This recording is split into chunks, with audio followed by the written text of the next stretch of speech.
Assalamualaikum warahmatullahi wabarakatuh. Izin memperkenalkan diri, nama Sopiani, kelas 3A semester 3, Prodi Pendidikan Bahasa dan Sastra Indonesia. NIM A4322322009. Di sini Sopi akan sedikit memaparkan materi yang telah Bapak Jaka Tirta Bayu MPD berikan, yaitu dengan mata kuliah Morfologi.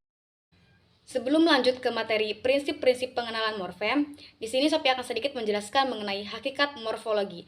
Menurut Ramlan, menjelaskan bahwa morfologi adalah bagian dari ilmu bahasa yang membicarakan atau mempelajari seluk-beluk struktur kata, serta pengaruh perubahan-perubahan struktur kata terhadap golongan dan arti kata.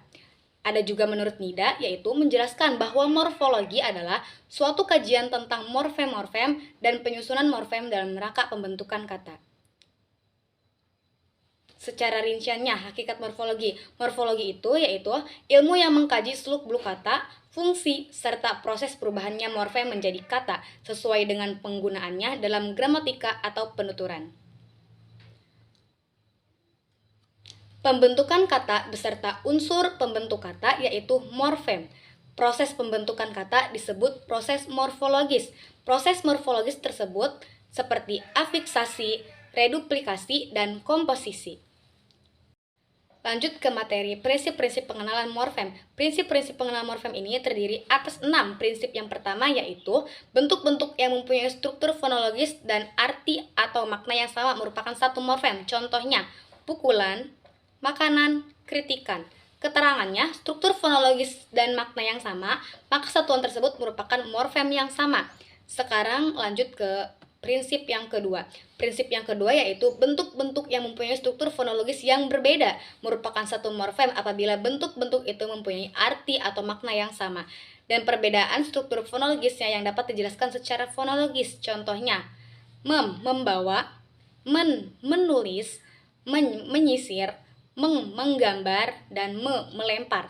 Keterangannya, perubahan setiap morf itu bergantung kepada fonem awal morfem yang dilekatinya. Lanjut ke prinsip yang ketiga.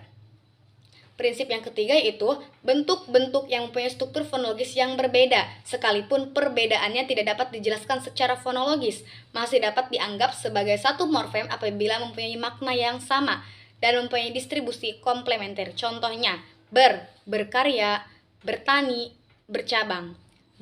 Belajar, belanja. Bekerja, berteriak, dan masih banyak lagi contoh yang lainnya.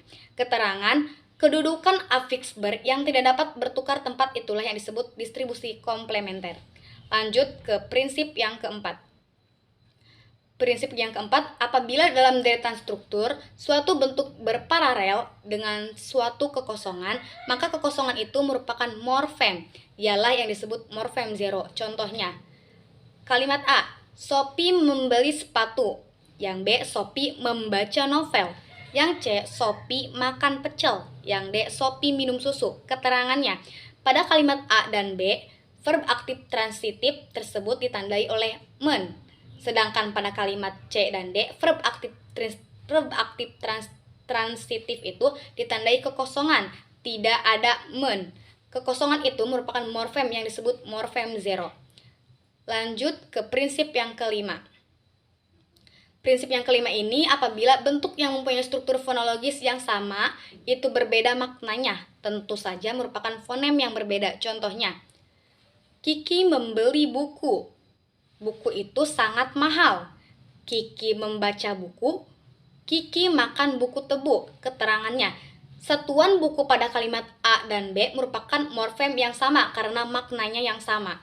Buku pada kalimat C dan D bukanlah morfem yang sama karena maknanya berbeda. Lanjut ke prinsip yang terakhir yaitu prinsip yang keenam.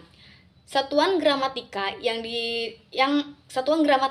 tidak dapat dipisahkan lagi ya atas satuan-satuan gramatika yang lebih kecil adalah morfem. Contohnya, berlari, tertinggi. Keterangan, satuan ber dan lari pada berlari, dan tinggi pada tertinggi tidak dapat dipisahkan atas satuan-satuan yang lebih kecil.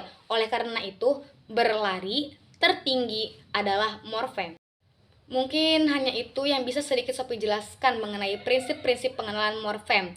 Mohon maaf apabila ada kata yang salah karena kebaikan datang dari Allah Subhanahu wa taala dan keburukan datang dari diri saya sendiri. Wabillahi taufiq wal hidayah. Wassalamualaikum warahmatullahi wabarakatuh.